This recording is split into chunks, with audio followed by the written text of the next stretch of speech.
Welcome to Jeremiah cars. இன்னைக்கான அப்டேட்ல நீங்க பார்த்துட்டு ஒரு Maruti car 2010 model single owner கண்டிஷன்ல TN76 நம்பர் தான் இருக்கு.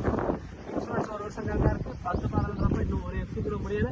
மாடல் எல்லாம் ஒரிஜினாலிட்டியா எந்த ரீப்ளேஸ்மெண்ட்மே இல்லாம பக்காவான கண்டிஷன்ல இருக்கு. முக்கியமா ஏசி ஒர்க்கிங்ல இருக்கு. கஸ்டமர் இந்த காரை அவ்வளவு டேஸ்டா வேலை பார்த்து டச் ஸ்கிரீன், ரிவர்ஸ் கேமரா எல்லாமே போட்டு ப்ரொவைட் பண்ணி வண்டி தரமா ரெடி பண்ணி வச்சிருக்காங்க. பாடி லைன்ல எந்த ரீப்ளேஸ்மெண்ட் கிடையாது. இன்டீரியர்லாம் பாருங்க, நல்ல ஒரு சோனி ஆடியோ சிஸ்டம் இருக்கு. அது இல்லாம ரிவர்ஸ் கேமரா இருக்கு. ஏசி கூலிங் எல்லாமே பக்காவா இருக்கும். முக்கியமா எல்பிஜி என்டாஸ்மெண்ட் இருக்கு. பெட்ரோல் எல்பிஜி ரெண்டுலையுமே இந்த கார் ஓடும். டயர் பாயிண்ட் எல்லாமே நல்லா இருக்கு. மற்றபடி நீங்க எடுத்து ஒரு வேலை கூட பார்க்க வேண்டாம், அப்படியே ஓட்டிக்கலாம். இன்சூரன்ஸ் கூட போட்டு வச்சிருக்காங்க. இந்த காரை பொறுத்தவரைக்கும் நேம் ட்ரான்ஸ்ஃபர் கம்பல்சரி பண்ணி தான் நம்ம கொடுக்க முடியும். இதுக்கு நம்ம ஜெரேமியா கார்ஸ் கோட் பண்றது வெறும் 1,45,000 மட்டும் கேட்குறோம். நேரில் வாங்க, எவ்வளோ தூரம் குறைச்சி வாங்கி கொடுக்க முடியுமோ கண்டிப்பாக வாங்கி.